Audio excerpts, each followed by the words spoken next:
Did everybody say hello?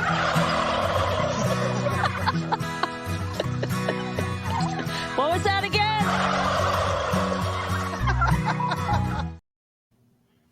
Hello and welcome to our chat today. We're so excited you're here. My name is Brittany Sweeney and I am the communications manager at the Livestock Conservancy. I know it's January in the new year. We're celebrating swine this month, but I somehow missed this awesome interview we did with Tom Mozena of the American Turkey Association back in November, and I wanted to make sure that I shared it with all of you. With holiday schedules and everything and all the craziness, we just wanted to make sure that we shared this very fun interview. Jeanette and I recorded it back at the Ohio National, the big poultry show, and we had such a great time. If you have questions, feel free to write them in and I'll try to answer as many as I can. We will be back next week with a live chat. We have Gracie, who will be talking about mule foot hogs next week. So we are super excited. Big thank you to Heritage Foods USA for sponsoring all of our turkey chats last year. And a big thank you to Mana Pro for sponsoring all of our new chats for this year. We couldn't be more excited to partner with them. So without further ado, here's our chat with Tom Mozena. Thanks for joining us today. I'm Tom Mozena. I'm from Zanesville, Ohio. I founded the American Turkey Association. I'm currently president of the club. We've named the club the American Turkey Association, and our mission is I'd like to get more turkeys at shows, the standard bred heritage turkeys, not just really your Thanksgiving broad-breasted turkeys, but the kind that have been here since the American Poultry Association started. I'd like to bring more turkeys to shows to where they're more mainstream with the other waterfowl and chickens at the shows. I'd like to get the numbers up also, because sometimes you're the only turkey at the show. So I'd like to bring those numbers up to be higher. So a lot of people don't get into turkeys because they're big, they take a lot of feed, and they're hard to haul to shows. And even when you do get them to shows, they seem to tear themselves up in the cages. But I think it's worth it. So I got my start in the Bourbon Reds. Someone down the road, they had a Bourbon Red that was in their horse pen, just wandered in. So he said, hey, you're into birds, you want the turkey? So I got into Bourbon Reds then, and ever since, I love Bourbon Reds. I love turkeys in general. They have good personalities. They'll follow you around like a dog if you let them. So Bourbon Reds are kind of a hard color. There's a lot going on there. It doesn't look like it, but there's a lot that goes on with the Bourbon Reds. You want them to be really like a dark mahogany color, and on the toms' backs, you want like a black edge to your feathers. The tails are hard to get right because a lot of times you'll get your dark bourbon feathers in the tails on them. So that's one thing you really need to work on with them. You got to get the tails nice and clean, and sometimes their wings will get that way too. So you want the wings nice and white, and sometimes you'll get white feathers in the shoulders of your birds. That is something that also needs to get worked with because that needs to be the deep mahogany color. On the hens, they're a little different. You're supposed to have a white edging on the hen's feathers on the breast, but they still need to be the deep mahogany with the clean wings and the clean tail. So this one, he's probably one of my favorite breeders. I hatched him last year, so he'll be in the breeding pen here soon. He's probably one of my favorite, most recent ones because even though his tail's kind of ratty, he's pretty clear from both sides of it, side to side. He's really clear, and that's one of the main things with bourbons. Of course, the first thing you need is size because some of them are pretty small. His wings, he's got really nice wing color, clean all the way on both wings. He does have a little bit of white there on his shoulder on his other side. It's a little light there too. I like that color to be uniform all the way across. And as you can see, he's got black edging there toward the front. Now I will say, towards the back here, he's got white edging, and that should just be females. So a lot of your hatchery Bourbon Reds, they're going to be a lot lighter and a lot smaller in size too. A lot of your hatchery birds don't get anywhere near as big as your heritage show stock birds. So a lot of your hatchery birds, they're almost like a sandy color. They don't get that deep mahogany you need. A lot of them don't have your black edging or the white edging on your hens. And a lot of times they have dirty tails on them, like a lot of bourbon color in them, and their wings aren't that great either. So it's not very hard to hatch these in my experience. They have great fertility on them. Usually I'm hatching out about 95% of what I set in the incubator. The poults are really hardy. I don't really have any issues with the poults. They hatch right out. I don't really lose any of them.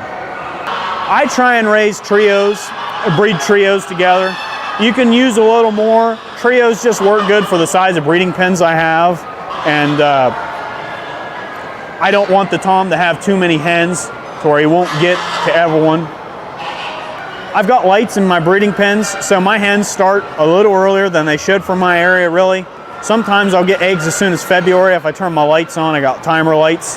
They actually lay really good. A lot of times I'll probably get five eggs a week out of them. So they lay really fantastic. Pretty much is when they start laying, mine pretty much lay all summer, and then they'll quit early fall a lot of times. So mine lay a good bit. Yeah, so how I raise my Bourbon Reds, once the poults get feathered out and it gets warm enough outside, I raise them on pasture. I built these enclosures. I'll keep the bourbons in the enclosures just so they're free of predators and everything. We got all predators at the house, but I'll keep them on pasture. I move them every day. And then what I have a game bird feed that I have made at the local mill, and I get that and I feed it to them. So when the poults first hatch out, I generally I get electrolytes and put it in the water for the first little bit. And after that, it's pretty much just straight water. As long as the water's clean, your waters are clean, and that's the main thing. They need lots of water, so you need to make sure if you raise turkeys that you keep a lot of water with them. But with feed, you want to start, these take a lot higher percentage protein than chickens to get up to size. So you'll want a higher protein percentage. And then even then, once they're adults, I still try and keep them a little higher than chickens. Okay. Yeah, when they're chicks, I generally start with like a 28% starter, and then I knock it down a little bit as they get a little bigger, 23%. And then as they're adults, I kind of knock it back down to about 18%, 16%, somewhere in there. So the growth rate on them is honestly pretty good. They're not a commercial strain, but they'll still get up to size 6-7 months most of the time. They'll get to be full size is what I am experiencing. They probably would get to size a little quicker if I raised them in different facilities. Probably. I generally raise my Bourbon Reds up a lot older just because a lot of times I've noticed with the poults and the juveniles, they'll stay real light for a while. It takes them a while to darken up, and even once they darken up, they can mold out that tail, and that tail will come completely different. So I try and get 8 months out of them before there's obvious culls you can cull for immediately or close to immediately, but I try and get them bigger just so you know what kind of color you're going to get, what kind of size.